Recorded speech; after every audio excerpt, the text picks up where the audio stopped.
Hey yo, today we're looking at the changes from Wayne Shorter's composition E.S.P. and let's just jump right into it. So we're talking about soloing on it. So in general, to make this stuff work, you have to have a strong sense of melody. I like to think in terms of being thematic and folk-like. So how do you do that? Okay, well, let's just look at it one chord at a time. First chord. This is E altered.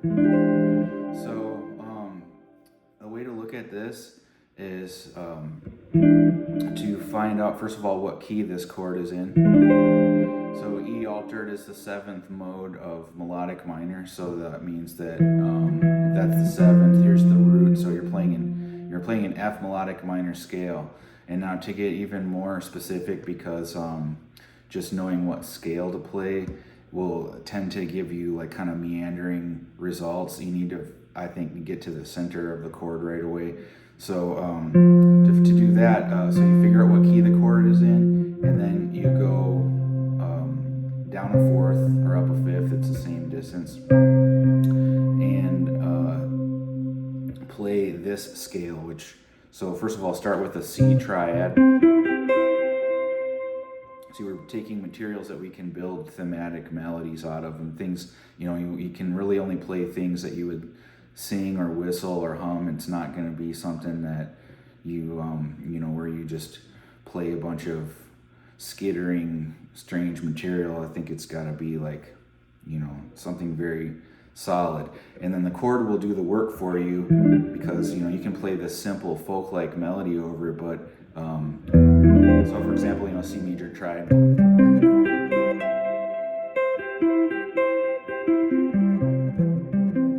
But played over this chord.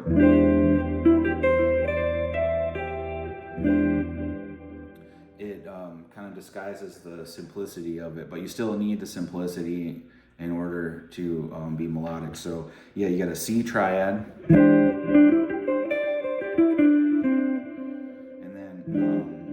Extensions on it go like this. So you play the major scale, and by the way, you're going to see the same chords like all the time. The same. It doesn't matter what they are. There's going to be one of two things are going to happen. It's always going to be a major triad, and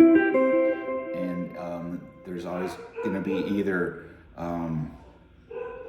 extensions from the Ionian mode, or it's going to be the extensions from this fifth mode of melodic minor, which has starts off like a major scale, and then the top half of it is like a minor scale. So if you can play this line, then you have a full reference to all of the extensions, and then you can mix and match those and try to make melodies out of them. You can either just use the triad itself and leave the extensions off, or you can pick one or two of the extensions, or you can do kind of like a root and fifth thing. I think this is even stronger than the triad. Even take out the third of the triad and you get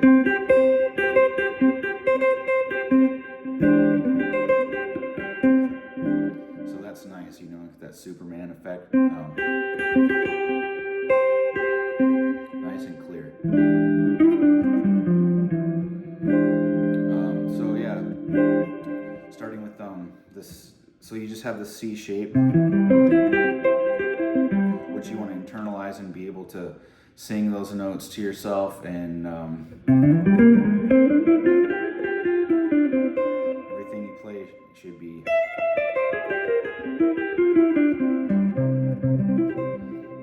Just outlining this triad in a way that is, emphasizes the singability of it. In fact, a really good practice is to listen to like TV show theme songs, like the Andy Griffith Show or Leave It to Beaver and stuff like that, or what else? Pop Goes the Weasel, Happy Birthday. That kind of stuff is what really advanced jazz musicians use to develop their ear. So that's a part of it that's really counterintuitive. I don't suggest that people sit and transcribe a bunch of like Alan Holdsworth and Coltrane solos and stuff like that. Yes, they're interesting and you'll get their ideas, but in order to be able to improvise, you need your own ideas, and in order to do that, you need to develop your ear. So, and that's actually the way to do it. And if you go to a university or a conservatory, they will give you a big book of scales and things, and they tend to get these meandering results. I actually didn't really go to school for music. I played in the university big band, and I tried to sink or swim with academics, but I found that not only did they not teach me what I needed to know to be able to play jazz, but also the students that go to those places I never was able to really get a straight answer out of any of them, like what to do over this stuff. And so I eventually just figured it out myself from actually studying the melodies of these tunes. Like study the melody of a Wayne Shorter tune, and I can see that there's they use these things called upper structures, where on top of the chord almost always there is some kind of triad. So in the case of this chord, the triad is spread out. It's not all at once in this voicing. But here's a C triad. And the other two tones are kind of basically just color tones. But if I take other voicings for this chord, like this or this, which are inversions of the same chord, you can see this one, it has a C triad on top.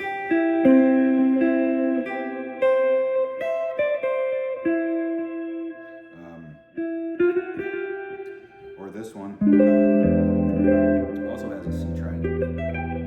Whoops, sorry. But you have to remember that beneath the root of the triad, in a melodic minor derived chord, has a flat seventh and a flat sixth to get down to the fifth. So it's not a typical major scale, which would go,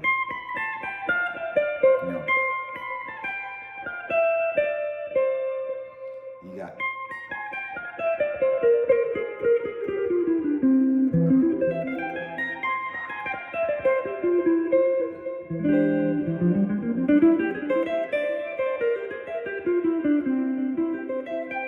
And even when you go to do things that have a lot of chromaticism in them, all of the chromaticism is going to be rooted in these triadic shapes, so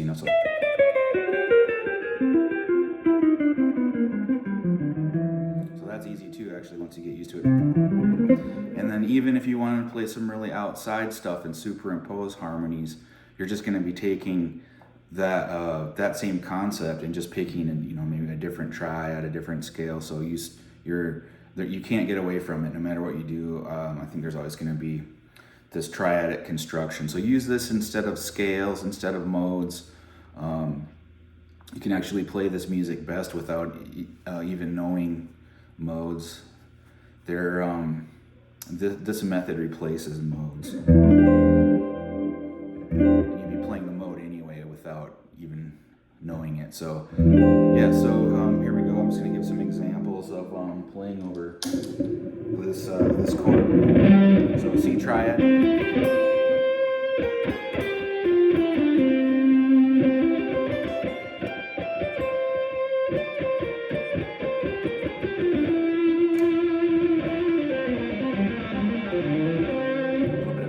Stuff there. Don't even worry about that. I mean, just worry about having the triad and this kind of stuff.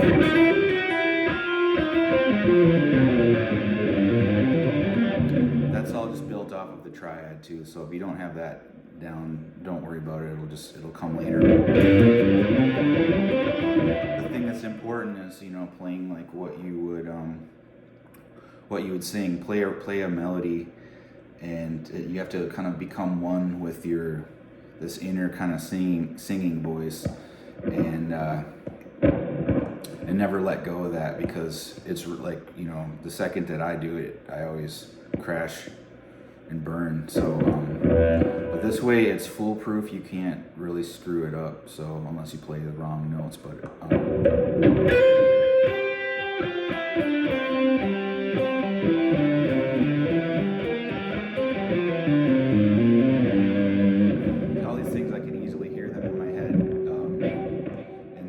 going to sound like.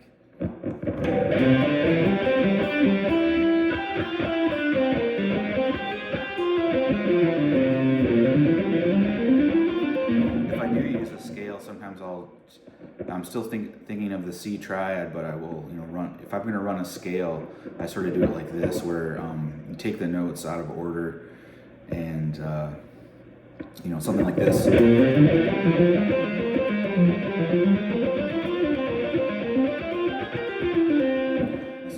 you just make it up as you go along.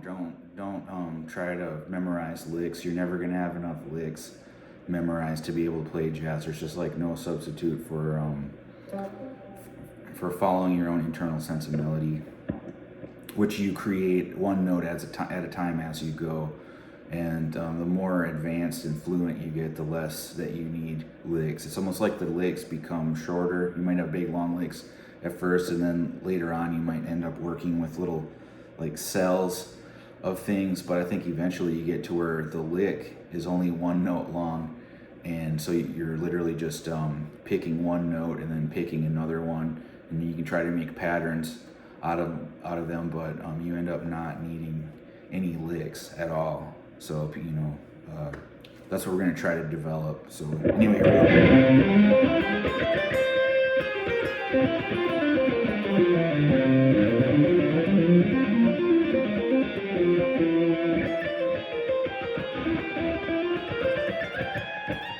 go up the neck if you want.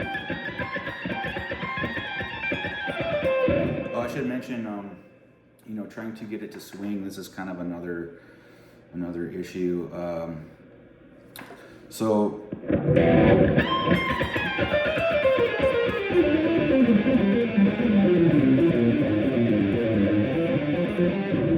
there's that's accomplished by kind of slurring into some of the downbeats. So it's really not very hard.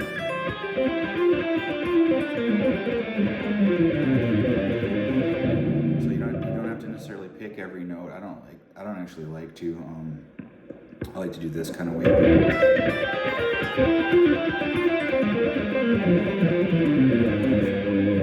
And then like for really fast tempos, like where this song is like oftentimes played at just a blistering tempo, the swing percentage gets less and less, and it basically becomes straight. But you maintain this thing where you're hammering and pulling off and sliding into some of the downbeats, and it should still give you a nice swing effect.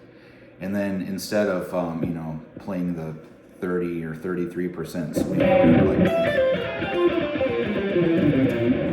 do is you just kind of like lay back on that. You play it straight, but just lay back, and then it should start to swing pretty hard. So I managed to talk for 13 minutes about just the first chord. I'm gonna keep going because I'm just warming up, and we'll see what happens.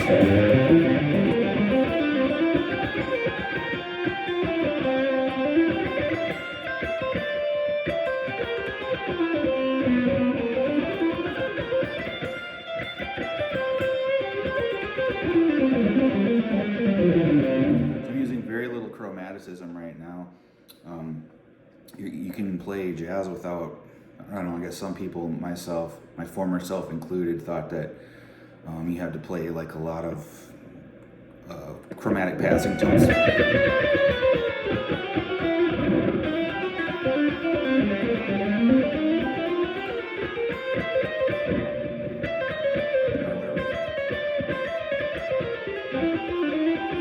It's not necessary.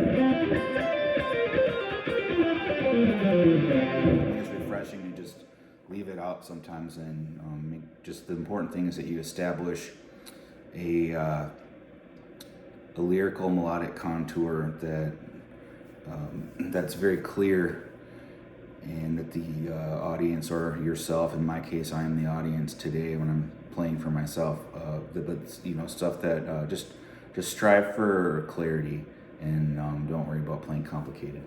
So you got 2 bars of E7 altered, which use a C triad with flat 6 and flat 7. The next chord This is always going to be the same. So the next chord is F major 7. See, there's different voicings for that you can play. They're all equivalent because you can choose whichever one you want. Each one has a slightly different effect, and you'll hear a sound in your head after you're familiar with these voicings, and you just go straight to that sound. And I actually don't even use a lot of voicings. I know a lot of voicings, but what I realize is that certain voicings are just like really strong and sound nicer than the other ones. So I guess that would be like this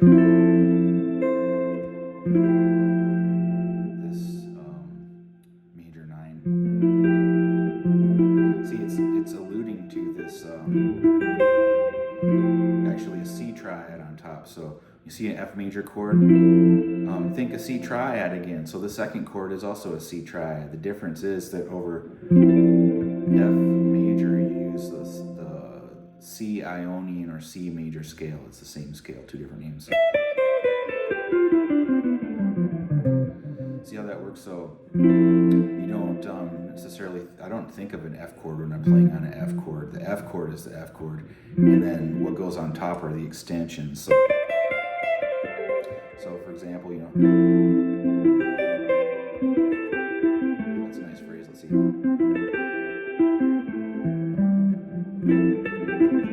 The other thing is that on these kind of songs, you only really have a fraction of a second to play on each chord because the changes are going to be flying by. So, just having little short ideas and being able to grab one,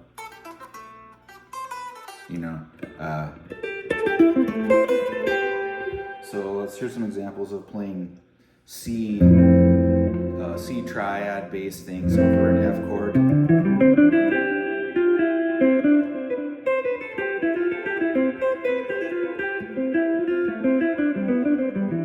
I transcribed a lot of Barney Kessel back in the day, believe it or not, and I found that his lines trained my ear and my fingers to be able to play jazz a lot better than any of the other stuff that I transcribed, and I did learn a lot of solos and stuff, but there's a certain thing that he does where you get, I call it a melody within the melody inside a melody. I don't know what it's really called, but you'll have a thing like here's a C major scale, and then he might go,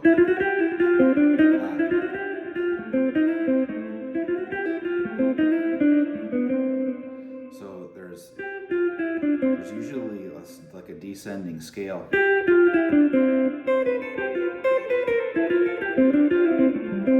then the other notes are there, as like color notes, but they're really embellishments. But there's going to be, a basic C major scale kind of melody going on.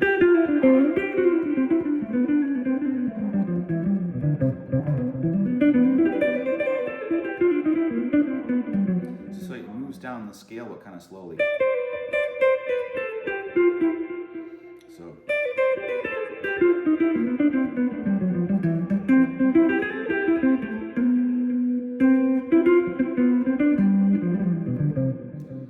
So there you go.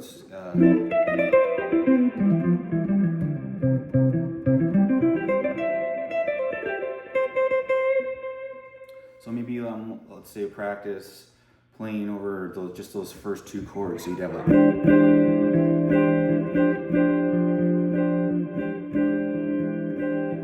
Just to get used to it. So what you have, the first chord, the only difference is the 6th and 7th note. You have major 6th and major 7th.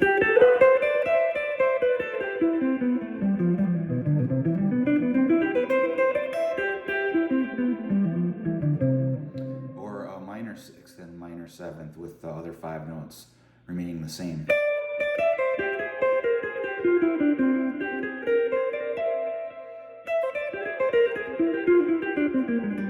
So start with the first set of extensions flatted for the altered chord, and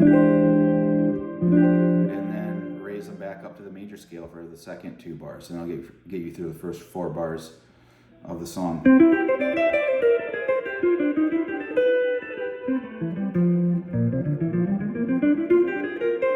then, so the next chord, it goes back to the E7 altered, so you're back to the flatted 6th and 7th on a C major pentachord.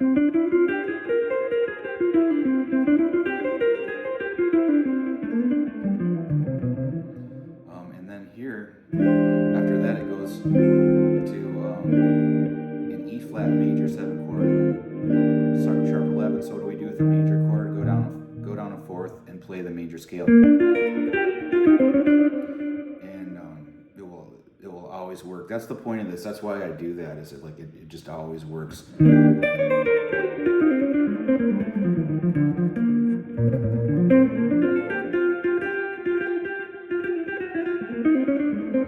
have your some bebop kind of stuff happening, you can just use a major, happy slappy bebop. But it sounds cool because it's over, actually the 4 chord of the key. I'm looking at this E major 7 sharp 11 as the 4 chord of the key. But I'm playing the 1 chord over it. Then D altered. So you'll get fast at this quick. D altered. Here's the root of the triad. It's down a whole step from the other altered chord. So if the other one was a C triad, then this is a B flat triad. So when you see this chord, don't get wigged out that it's an altered chord. Just think of the major triad.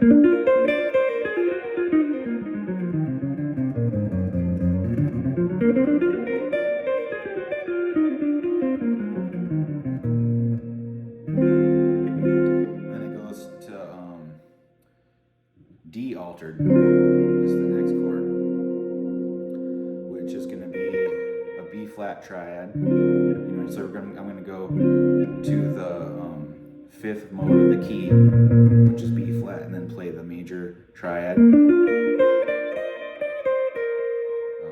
with the major chord extensions.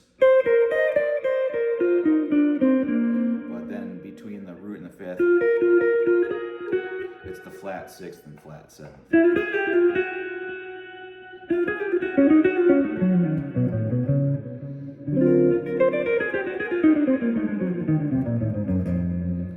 So let's see, where does that take us to? Then, so these first chords, they're kind of just, going through almost the whole first 12 bars of the tune. Excuse me, the cedar's heart is high today, and it's messing up my throat. So the first 12 bars are basically just these 2 chords being played in a couple of different keys, so for a total of 4 chords. So really, I'm just going to play the chords by themselves. It's like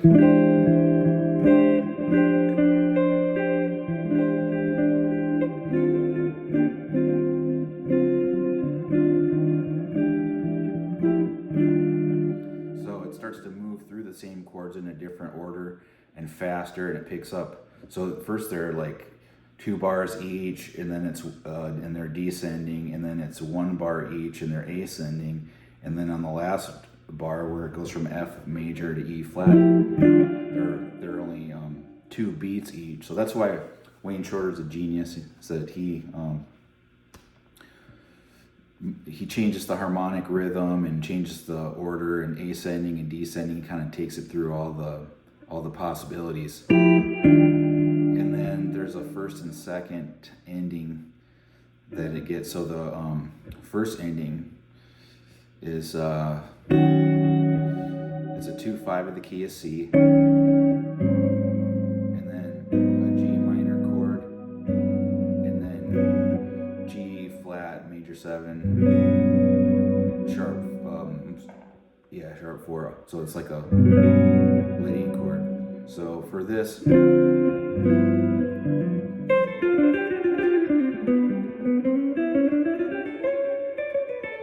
playing D Dorian, which is a C major scale.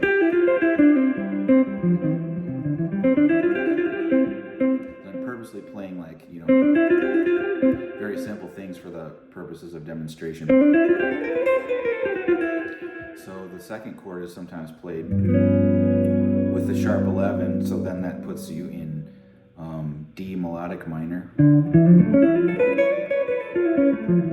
which, everything converts to this system. So if I wanted to on that, I can use, so if it's D melodic minor, go down a fourth and play this, it's a Mixolydian flat 6 mode, which is the same thing that we were doing over all the other chords. All the other chords from the melodic minor scale. So it's a triad with a G and F note, and then like an A major, beginning of an A major scale, and then the ending of an A minor scale. That's the scale for that. You target that A triad, it sounds nice and clear. Or you can ignore the sharp 4 on that chord and just continue to play D Dorian. It's your choice. Which is C major, right? We're just playing a C major scale. But over that chord, it sounds different. And then G minor 7, which is F major.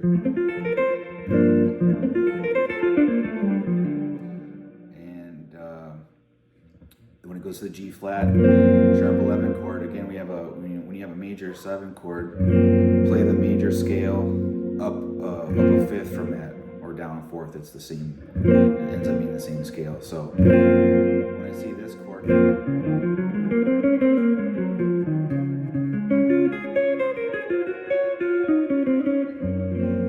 over this chord,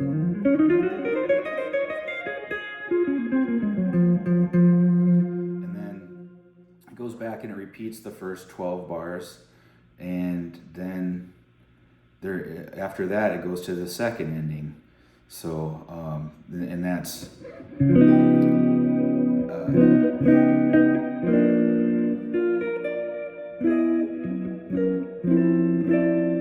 you have D flat 7, sharp 4. So converting that to the system, that's, you get quick at this after a while. It's going to be, for a major 7, sharp 11, or sharp 4, that's the same extension. You go up, a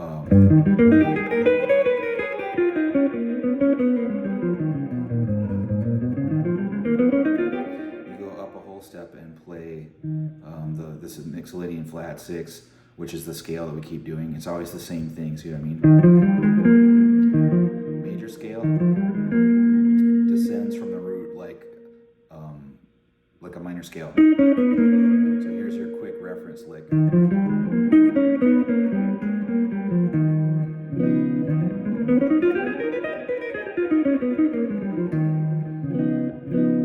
And all 7 of the melodic minor modes are like that. Just go to the key, then go to the 5th mode of that key, and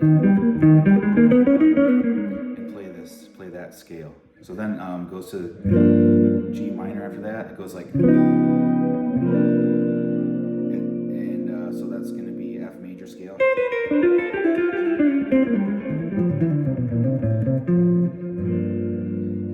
And then there's a 2/5 in the key of B, which resolves deceptively to F major. So when you get to that chord, you're like in this position. So you get your Dorian kind of scale,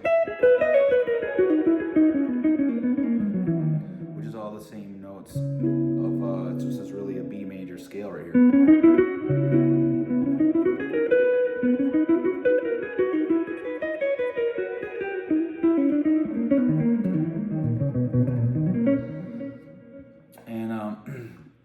So I guess I'm going to play some choruses over it now and just see what happens, but that's all I'm going to be doing is following that formula that I just laid out.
Alright, so that wasn't my best playing, but there you go. I tried. So that's how to work on ESP, and thanks for watching.